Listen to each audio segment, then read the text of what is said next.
नमस्ते बच्चों। आज हम समाजशास्त्र का जो 8वां अध्याय था महिला एवं बाल श्रम के विविध आयाम, इसका अगला चैप्टर जो है राजस्थान में महिलाओं की स्थिति के बारे में पढ़ेंगे। इसका ऐतिहासिक परिप्रेक्ष्य यानी कि ऐतिहासिक क्षेत्र कैसा था।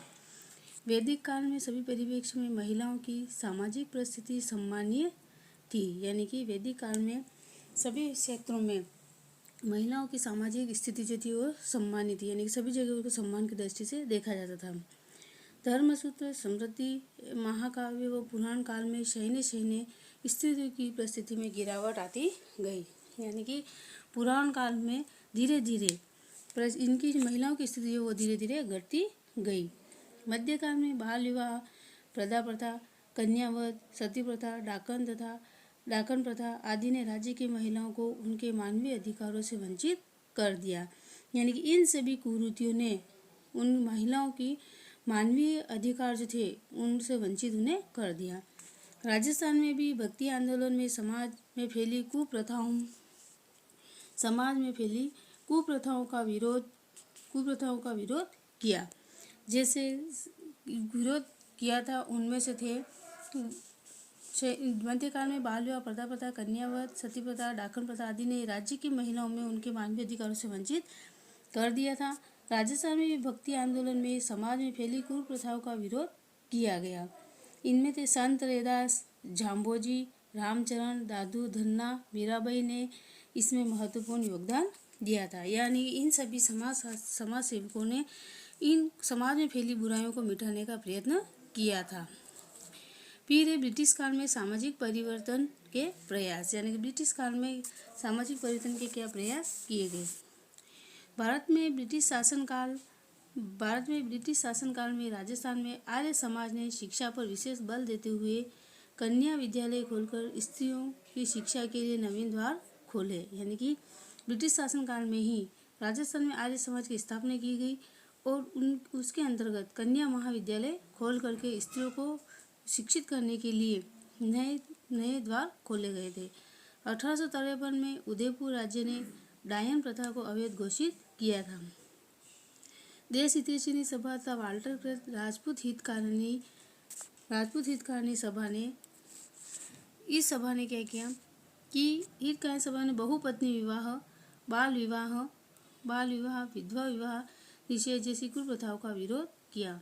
समाज सुधारकों के दबाव के कारण भी ब्रिटिश अधिकारियों ने सती प्रथा, विधवा दहन जैसी कुप्रथाओं को समाप्त करने के लिए राजस्थान के शासकों को विवश किया तथा उन्होंने इनके विरोध में कानून बनाए थे, यानी कि समाज सुधारकों ने इन कुप्रथाओं को रोकने के लिए राजस्थान के शासकों को विवश किया, यानी कि बाध्य किया कि वो इनके ऊपर कुछ कानून बनाए।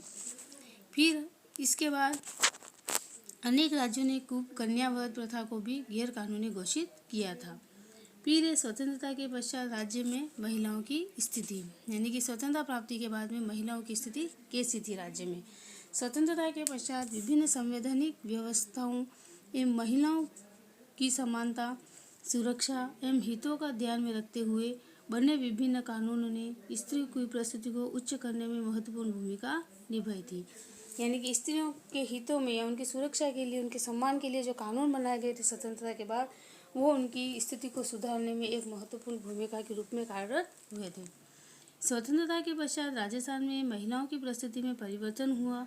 शिक्षा, स्वास्थ्य, सामाजिक न्याय से संबंधित अधिकांश सूचकांकों में सकारात्मक प्रगति हुई, परंतु ये राष्ट्रीय स्तर पर अब भी कम है, यानी कि अभी भी राष्ट्रीय स्तर पर ये सभी जो सुविधाएं हैं या ये सभी जो महिलाओं की सुरक्षा के लिए जो नियम बनाए गए वो भी पूर्ण नहीं है।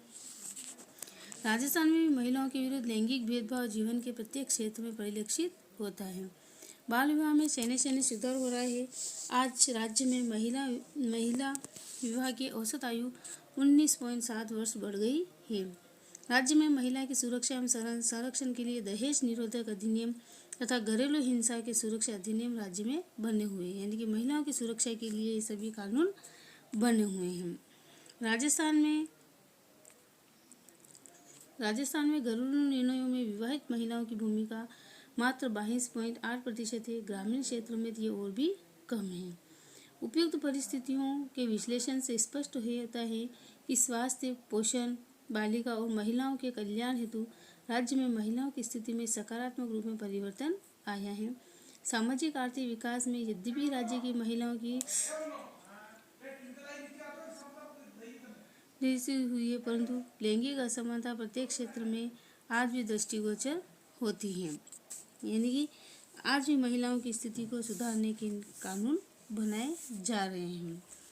फिर है आगे है महिलाओं में सामाजिक चेतना। यानी कि महिलाओं में सामाजिक चेतना के बारे में बताया गया है कि महिलाओं की सामाजिक चेतना का संबंध महिलाओं को प्राप्त संवैधानिक व्यवस्था के अंतर्गत अधिकारों के प्रति चैतन्यता से है। यानी कि संविधान के प्रति जो कानून बनाए गए हैं महिलाओं की सुरक्षा के लिए, तो उसके प्रति महिलाओं में कितनी जागरूकता है या चेतनता है। पहला है क्या कानून बनाया गया कि पितृसत्तात्मक व्यवस्था के कारण पुरुषों द्वारा चुनौती दिए जाने के बावजूद महिलाओं में यह चेतना धीरे धीरे जाग रही है। यानी कि पिता की जो सत्ता है उसमें भी महिलाओं की बराबरी की भागीदारी है। भारतीय संविधान द्वारा प्रदत्त महिलाओं के दो प्रमुख अधिकार हैं। पहला है महिलाओं का मताधिकार और विधानमंडल के लिए योग्यता। सन 1993 में पंचायती राज व्यवस्था तथा नगरीय व्यवस्था स्थानीय स्वशासन की इकाइयों में महिलाओं को 33% आरक्षण प्रदान किया गया है। यद्यपि महिलाओं को आरक्षण प्राप्त हो गया है, लेकिन भारतीय राजनीति के प्रथम पायदान पर अभी महिलाओं की उपस्थिति को पुरुष सत्तात्मक समाज स्वीकार नहीं कर पा रहा है। यानी कि महिलाओं को जो 33% आरक्षण दिया गया है वह अभी तक पूर्ण रूप से सत्ता में नहीं आ पाया है। विभिन्न पंचायतों में महिला सरपंचों द्वारा किए गए उत्कृष्ट कार्यों के परिणाम 2008 में केंद्र सरकार ने यह फैसला लिया कि महिला सरपंचों को 1.5 साल से पहले अविश्वास प्रस्ताव के माध्यम से नहीं हटाया जा सकता है।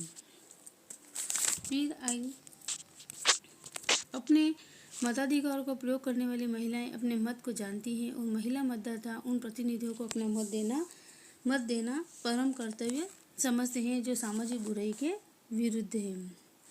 इस प्रकार आज भारतीय स्त्री में चेतनता है पर उसे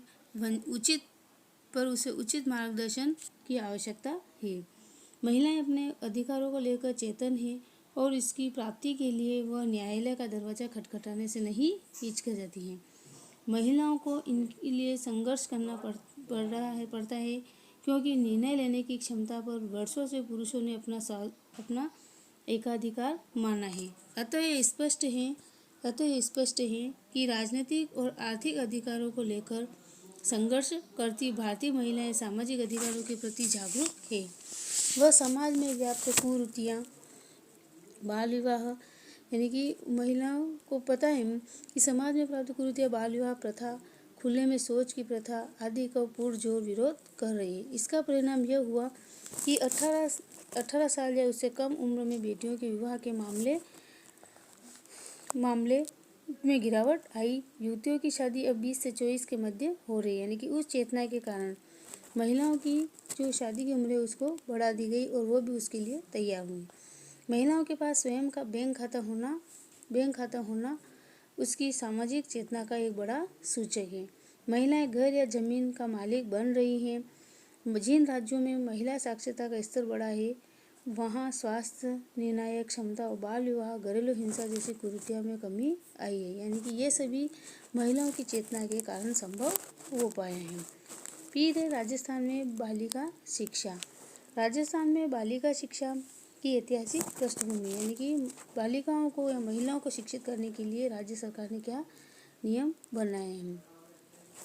राज्य में 19वीं सदी के मध्य बालिका शिक्षा के प्रयास प्रारंभ हुए। राज्य में अजमेर, मेवाड़ जिले में 1861 में ब्यावर में और 1863 में अजमेर में वर्गानुकूल बालिका विद्यालय खोले गए। अंग्रेजी सरकार के बालिका शिक्षा के प्रति नकारात्मक रूप के चलते हुए फरवरी 1914 को अजमेर में गैर सरकारी श्री सावित्री कन्या पाठशाला खुली। 1886-87 में पहला बीकानेर राज्य का सरकारी कन्या प्राथमिक स्कूल खुला। जोधपुर के राजा सरदार सिंह ने 1866 में ह्यूमन गर्ल्स स्कूल खोले। 1921 में राज्य के लगभग 47 लाख महिलाओं में 19,000 साक्षर थी, यानी कि कुल 47,000 महिलाओं में 47 लाख महिलाओं में 19,000 साक्षर हो पाई।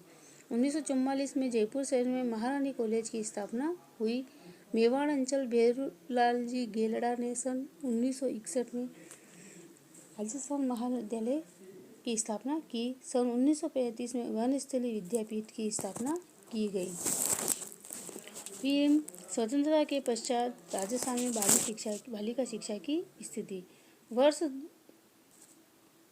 वर्ष 2010 और 11 में प्राथमिक स्तर पर राज्य में जहां बालिका का प्रतिशत 45.9 था, वहीं लड़के का प्रतिशत था 54.1। महिला शिक्षिकाओं की वृद्धि हुई, जिससे महिला शिक्षा के प्रतिशत में वृद्धि हुई।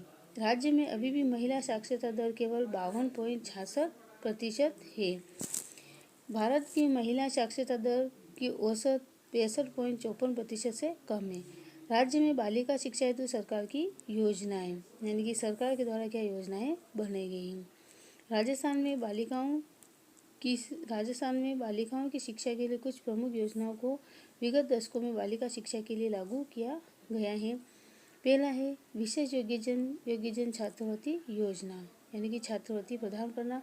फिर है गार्गी पुरस्कार, शारीरिक असमता युक्त बालिकाओं हेतु सबलता पुरस्कार। कस्तूरबा गांधी बालिका आवासीय विद्यालय, यानी कि फिर है कस्तूरबा गांधी बालिका आवासीय विद्यालय। ग्रामीण बालिकाओं के लिए ट्रांसपोर्ट वाउचर की योजना।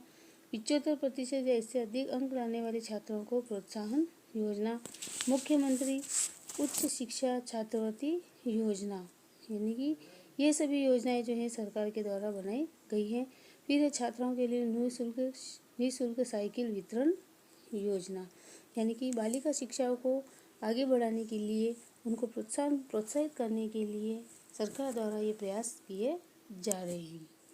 आज इतना ही। धन्यवाद।